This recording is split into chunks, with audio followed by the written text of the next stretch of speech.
كما كتب على الذين من قبلكم لعلكم تتقون۔ قرآن مجید میں ارشاد ہو رہا ہے کہ اے ایمان والو، تم پہ بھی روزہ اسی طریقے سے فرض کیا گیا تھا جس طریقے سے گزشتہ امتوں پہ فرض کیا گیا تھا، شاید کہ تم تقوی کی منزل تک پہنچ سکو، صاحب تقوی ہو سکو، لعلکم تتقون کی منزل تک پہنچ سکو۔ کورونا کا ہر جگہ ہاہاکار ہے اور ہر شخص جو ہے پریشان ہے، لہذا ہمارے لیے یہ ضروری ہے کہ ہم سب مل جل کر جو ہے اس وبا کا، اس بیماری کا مقابلہ کریں کہ یہ جو وبا ہے معلوم نہیں کہ عذاب اللہ کی طرف سے ہے یا کسی شیطان نے شیطانی حرکت کیا ہے۔ تو بہرحال ہمارے لیے یہ ضروری ہے کہ ہم جو ہے جتنا ہو سکے احتیاط کریں اور جو ہے پروردگار کی بارگاہ میں دعا کریں کہ پروردگار اس وبا سے، اس بیماری سے ہم سب کو محفوظ رکھے۔ اور ظاہر سی بات ہے کہ یہ رحمت اور مغفرت کا مہینہ ہے، دعاؤں کی قبولیت کا مہینہ ہے، ہر شخص محفوظ رہے اور اپنے گھروں میں دعاؤں کی تلاوت، جو دعائیں موجود ہیں ہر شب یا ہر روز کے لیے ماہ رمضان المبارک میں، تلاوت قرآن مجید، ہم اپنے گھر کو جو ہے عبادت خانہ بنا دیں، اپنے گھر کو جو ہے عبادت سے نورانی بنا دیں اور اس طریقے سے تلاوت کریں، گھر میں اذان دے کہ پورے گھر میں جو ہے اپنے گھر میں آواز گونجے تاکہ تمام پریشانیاں نحوست جو ہے دور رہے۔ اذان دے بلند آواز سے گھر میں، گھر تک، پورے گھر تک آواز پہنچ جائے۔ بہرحال ہم جو ہے اس مہینے میں دعا کرتے ہیں کہ پروردگار یہ جو وبا ہے، یہ جو بیماری ہے، اس سے ہم سب کو محفوظ رکھے اور ہم سب جو ہے جتنا ہو سکے زیادہ سے زیادہ جو ہے احتیاط کریں۔ اور حالات ہیں، جو دور ہے، سب آپ کے پیش نظر ہے، آپ جو ہے منظر دیکھ رہے ہیں کیا حالات ہیں۔ بہرحال پروردگار ہم سب کو محفوظ رکھے اور وقت کے امام زمانہ علیہ السلام کے ظہور میں تعجیل فرمائے۔ تو عزیزان محترم، ناظرین اکرام، آج گفتگو جو ہے انشاءاللہ وضو کے سلسلے سے کرتے ہیں۔ تو وضو میں دیکھیں جو چیزیں واجب ہے، تو چہرے کا دھلنا یہ واجب ہے، دونوں ہاتھوں کا دھلنا یہ واجب ہے۔ کے لیے ذکر کر رہے ہیں اور بزرگ جو ہے سب بہتر جانتے ہیں کہ سر کا مسح اور دونوں پاؤں کا مسح۔ تو چہرہ دھلنا، تو چہرہ جو ہے کہاں سے کہاں تک دھلے گا؟ تو چہرہ پیشخیر حصے تک، لمبائی میں بال اگنے کی جگہ سے لے کر ٹھڈی کے آخر حصے تک دھلے گا، اور چوڑائی میں انگوٹھا اور بیچ کی انگلی کے پھیلاؤ ہے نا، پھیلاؤ جتنا پھیلاؤ آ گیا اتنا جو ہے یہ دھلنا ہے پورے پھیلاؤ میں۔ اس مقدار کا اگر تھوڑا سا حصہ بھی بغیر دھلا رہ جائے ہے نا، باقی رہ جائے تو پھر وضو باطل ہو جائے گا۔ تو لمبائی میں پیشانی یعنی بال کی اگنے کی جگہ سے لے کے ٹھڈی کے آخر تک، چوڑائی میں انگوٹھا اور بیچ والی انگلی پورا جو ہے یہ دھلے گا۔ اور یقین حاصل کرنے کے لیے پورا حصہ دھل گیا یا نہیں، تو تھوڑا سا ادھر بھی ہے، تھوڑا سا ادھر بھی، اتنا پورا حصہ تھوڑا سا بڑھا دے گا ادھر، تھوڑا سا ادھر بھی بڑھا دے گا، رائٹ اور لیفٹ میں تھوڑا تھوڑا بڑھا دے، تاکہ اسے یقین ہو جائے کہ پورا حصہ جو ہے دھل لیا، یعنی اوپر سے نیچے تک یہ پورا حصہ جو ہے وہ دھلے گا۔ اور ہاتھ کو جو ہے وہ اوپر سے، یعنی یہ کہنی جو ہے کہنی سے دھلنا آخر سروں تک، لیکن جو ہے ضروری ہے تاکہ یقین ہو جائے کہ کہنی کا پورا حصہ دھل گیا یا نہیں، تو کہنی سے تھوڑا اوپر، کہنی کے تھوڑا اوپر سے نیچے کی طرف جو ہے یہ دھلے گا، تو کہونی سے اوپر نیچے کی طرف یعنی دائیں حصہ جو دھلے گا. تو اگرچہ مثلا چہرہ دھلنے سے پہلے ہے نا اپنے ہاتھ کو کلائی تک دھل لیا ہو، تب بھی جو ہے ضروری ہے کہ کہونی سے لے کر انگلیوں کے آخر سرا تک دھلنا ضروری ہے. یعنی کہونی سے اوپر سے لے کر اور اوپر سے نیچے کی طرف جو ہے وہ دھلے گا. یعنی نیچے سے ہے نا اوپر نہیں جائے گا، نیچے سے اوپر ہے نا، یا اوپر نیچے نہیں، اوپر سے نیچے کی طرف وہ بھی جو ہے انگلیوں کے سرا تک آخری حصے تک دھلے گا. تو اب جو اگر مثلا جو ہے چہرہ دھلنے سے پہلے کلائی تک دھل لیا ہو تب بھی ضروری ہے کہ انگلیوں کے سرا تک دھلے. اگر جو ہے مثلا اوپر سے نیچے کی طرف صرف کلائی تک دھلے، اوپر سے نیچے کی طرف آ گیا، معلوم یہ ہوا کہ چہرہ سے پہلے ہاتھ دھل چکا ہے، کلائی تک آ گیا کہ مل گیا، پہلے تو یہ دھل لیا ہے پھر یہ مل گیا، یعنی مل گیا ہو گیا نہیں، تو اس کا وضو باطل ہو جائے گا اگر صرف کلائی تک دھلے گا. یعنی کہونی کو اوپر سے لے کر انگلیوں کے آخر تک سرے تک جو ہے دھلے گا، وضو جو ہے وہ باطل ہو جائے گا. اب اسی طریقے سے نا دائیں ہاتھ کو اور اسی طریقے سے نا بائیں ہاتھ کو وہ جو ہے دھلے گا. اب وہی جو وضو کے پانی کا تری ہو اسی سے سر کا مسح کرے گا. مستحب ہے کہ مثلا جو ہے لمبائی میں 1 انگلی کے لگ بھگ، چوڑائی میں 3 ملی ہوئی انگلیوں کے لگ بھگ، اور جس طریقے سے سر کا اگلا حصہ جس انداز سے بھی کرے گا مسح جو ہے وہ صحیح ہے. مسح جو ہے صحیح ہے. چھوٹے چھوٹے بال ہوں تو اوپر مسح کرے گا، لیکن اگر بڑے بال ہوں تو پھر جو ہے وہ مانگ نکال کر جلد پر وہ مسح کرے نا بالوں کے جڑوں پہ. اگر چھوٹا بال ہے نہیں، اگر بڑا ہے تو پھر وہ جو ہے اگر زیادہ بڑے بڑے بال ہوں اور سب سامنے بال ہو جائے تو پھر جو ہے صحیح نہیں ہے. پھر ایسی صورت میں جو ہے مانگ نکال لے اور اس پہ مسح کرے اور آگے کی طرف کھینچے، یعنی ہاتھ کو جو ہے آگے کی طرف جو ہے وہ کھینچے. اور اگر جو ہے مثلا جو ہے ہاتھ کو روک لیا، سر کو کھینچ دے پیچھے کی طرف ہے نا، ہاتھ ایسے رکھا سر پہ اور یوں پیچھے کھینچ دیا، ایسے ہو گیا نا. تو اگر ایسے کرتا ہے تو پھر اس کا مسح باطل ہو جائے گا. یعنی ہاتھ کو روک دے اور سر کو کھینچے تو پھر مسح باطل ہے. اور پاؤں کا مسح ہے نا، پاؤں کا مسح جو ہے مثلا جو ہے مستحب یہ ہے کہ دائیں پھر اس کے بعد بائیں کے، یعنی ساتھ میں نہ کرے. مستحب ہے کہ دائیں اس کے بعد بائیں پاؤں کا مسح کرے، ساتھ میں نہیں. تو یہ مستحب ہے. تو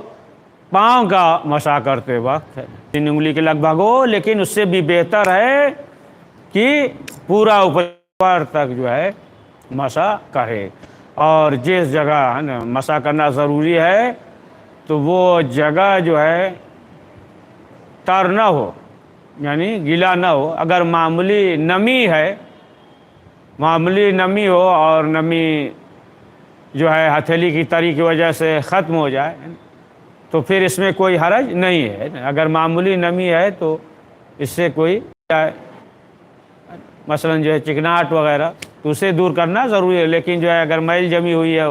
اور معلوم ہو کہ وہ جو ہے جلد تک پانی پہنچنے میں رکاوٹ نہیں ہے تو اس کا وضو صحیح ہے. تو اس طریقے کی کوئی چیز ہو رکاوٹ ہے نا وضو کے دوران، مثلا جو ہے مثال کے طور پہ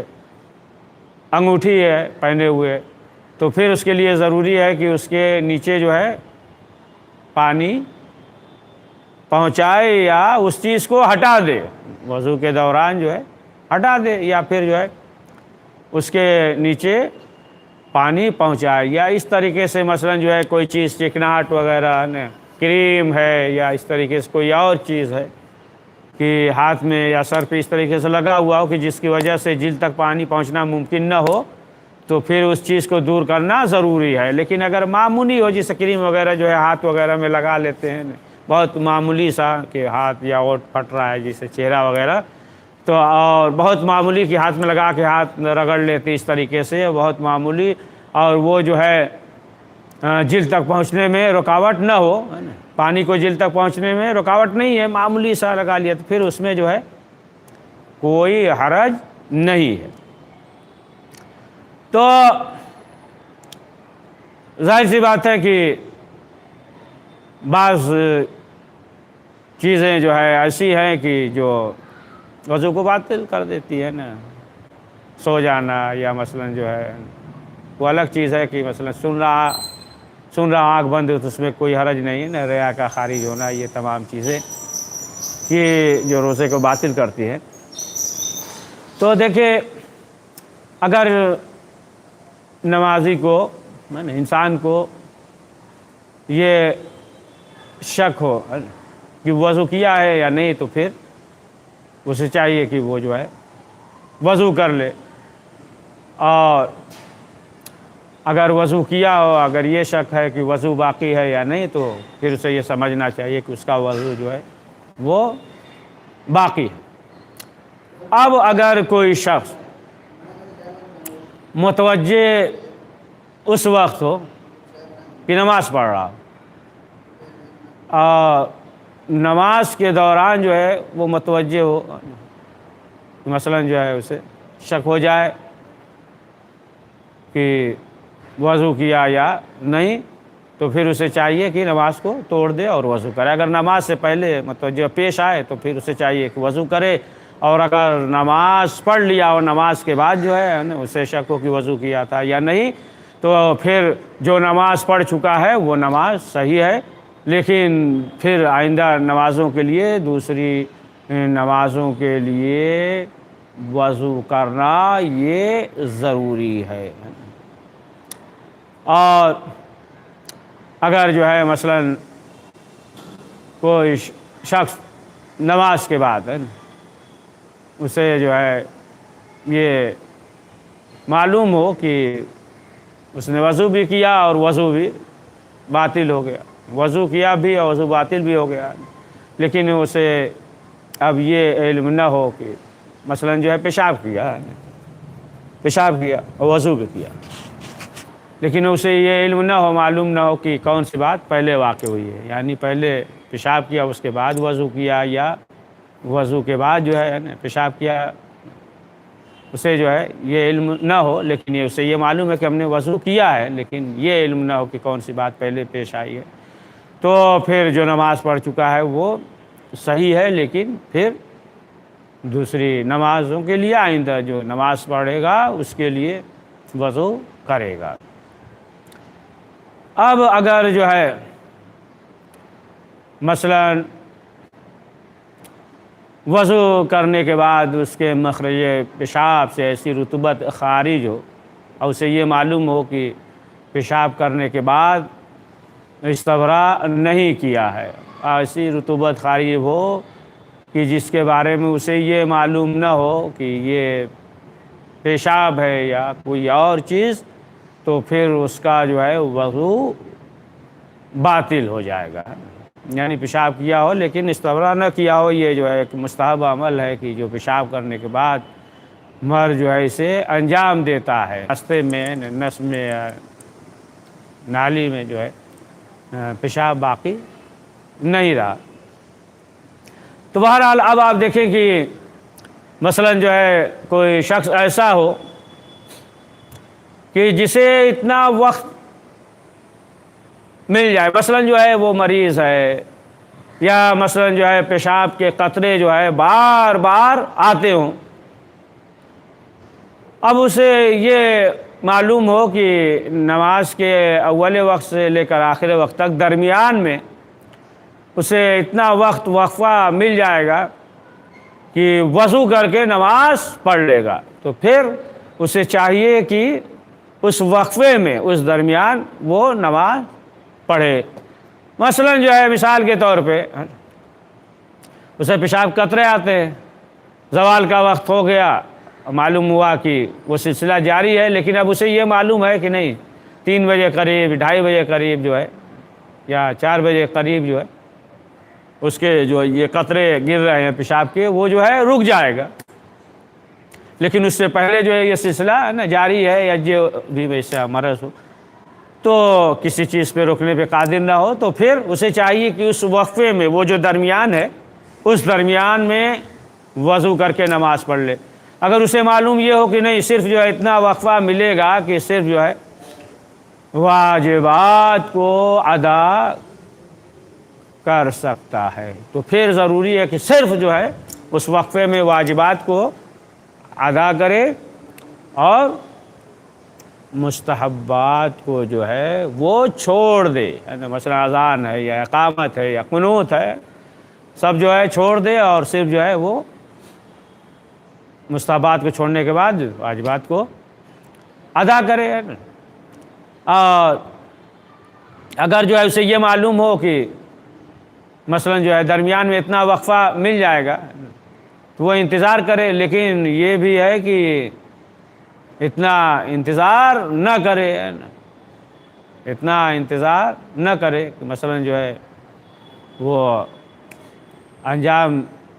دے سکتا ہے کہ اتنا تاخیر ہو جائے کہ معلوم یہ ہوا کہ دوسرے نماز یعنی مثلا جو ہے مغرب کا ہے تو اس پہ بہت زیادہ قریب ہو جائے کہ مثلا جو ہے معلوم یہ ہوا کہ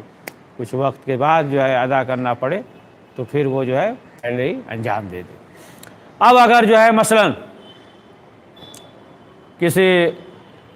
شخص کو یہ امید ہے وہ جو ہے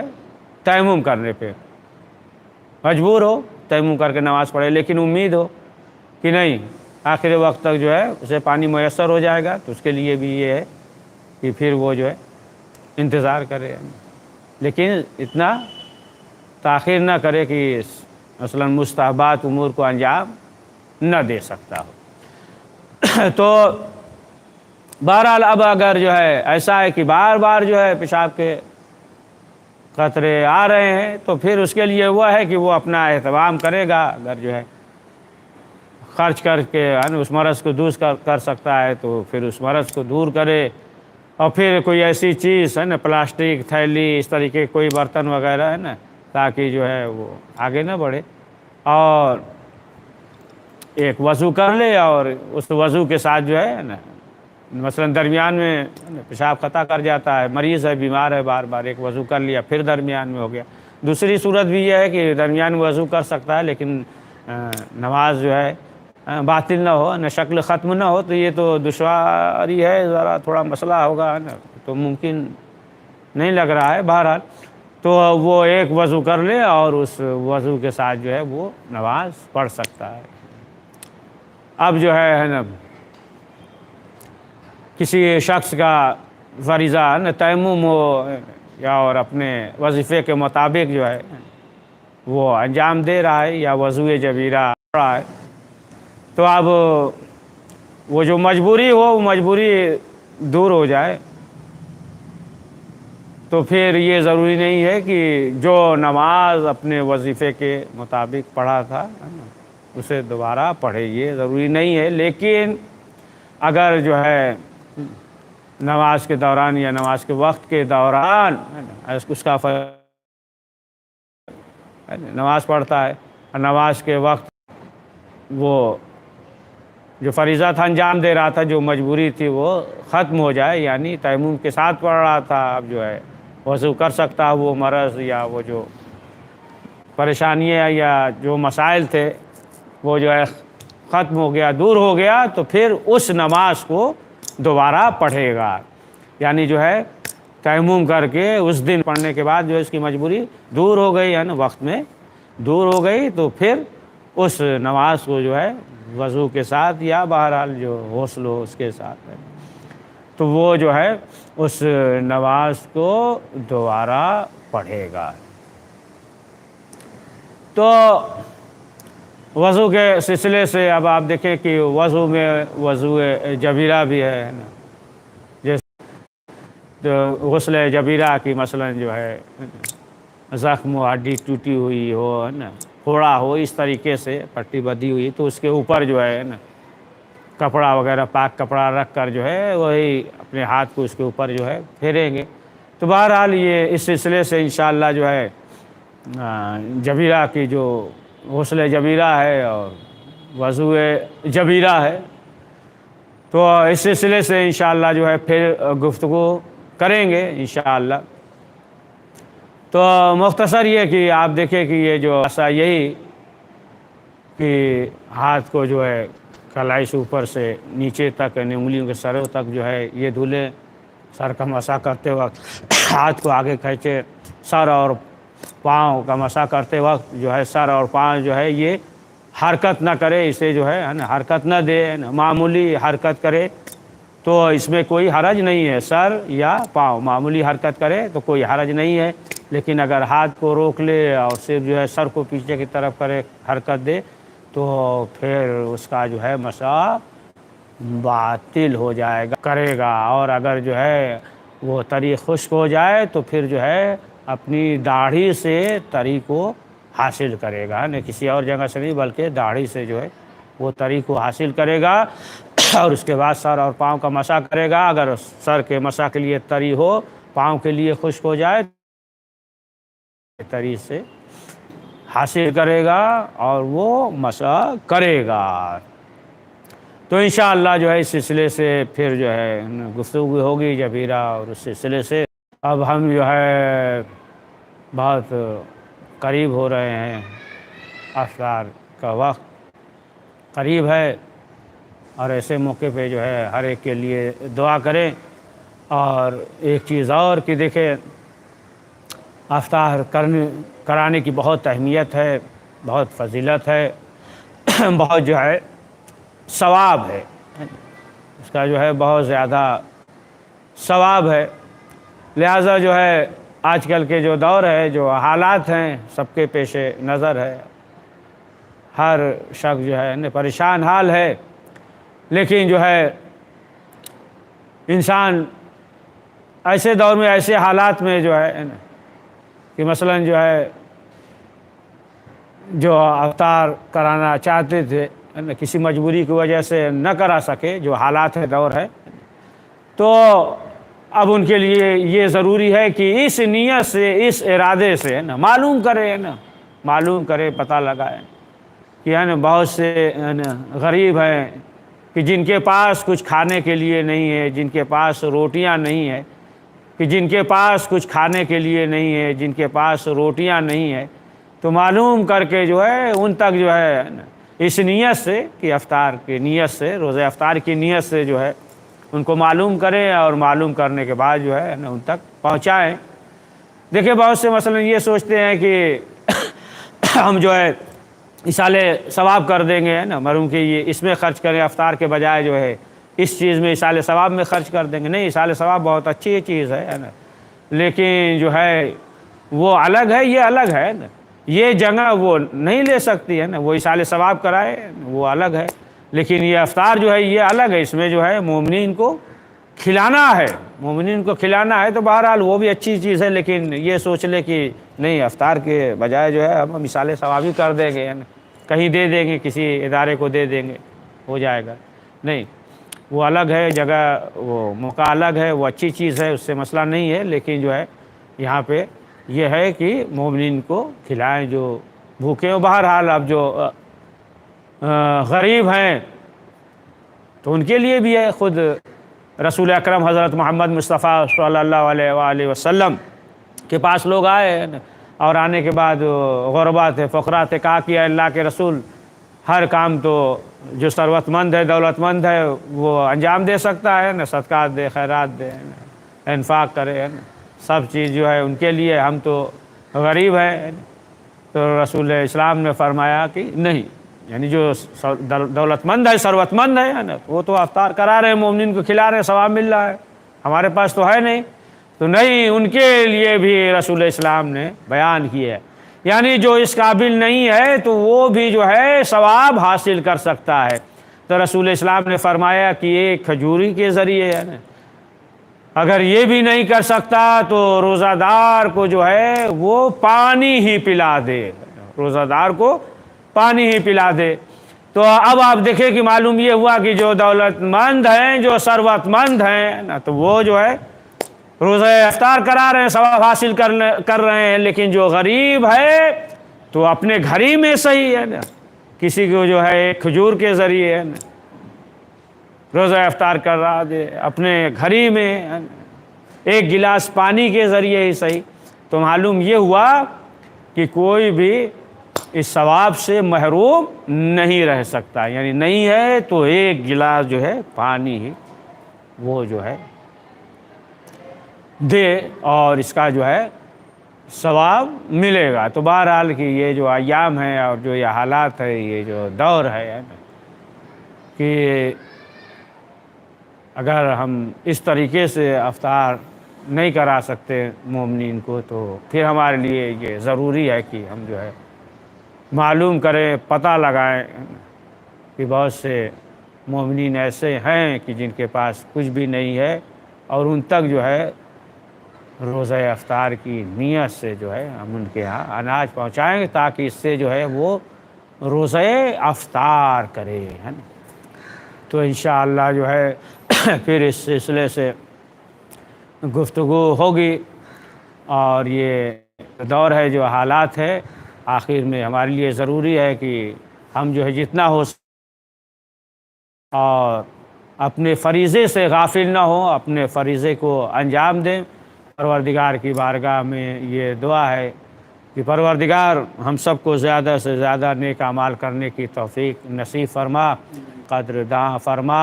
پروردگار ہمیں اپنے وظائف اور ذمہ داریوں سے آگاہی اور اس پہ عمل کرنے کی توفیق نصیب فرما۔ پروردگار ہم سب کے گناہوں کی مغفرت فرما، ہم سب کے مرحومین کی مغفرت فرما، جگہ علیین عنایت فرما۔ پروردگار جو بے روزگار ان کو بہترین روزگار مہیا فرما، جو کاروبار روزگار کر رہے ہیں پروردگار ان کے رزق میں، روزگار میں وسعت اور استحکام عنایت فرما۔ پروردگار اہل بیت معصومین علیہ السلام کا واسطہ کہ جو بھی مریض ہیں جہاں کہیں بھی، ہاسپٹل میں، بیمارستان میں، گھر پہ جہاں کہیں بھی ہیں، انہیں شفائے عاجل عنایت فرما۔ پروردگار اس وبا سے ہم سب کو محفوظ فرما، اور جو اس مرض میں مبتلا ہے انہیں شفائے عاجل عنایت فرما۔ پروردگار علماء حق کی حفاظت فرما، جن جن لوگوں نے دعا کے لیے کہا کریم جو نیک حاجات ہے اسے قبول فرما۔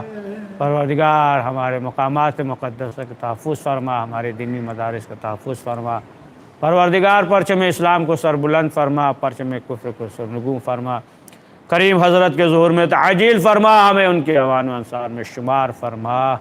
بسم اللہ الرحمن الرحیم۔ اللہم کل ولیک الحجۃ من الحسن صلواتک علیہ وعلی آبائہ فی هذه الساعة فی کل ساعة، ولیا وحافظا وقائدا وناصرا ودلیلا وعینا حتی تسکنہ وارزقا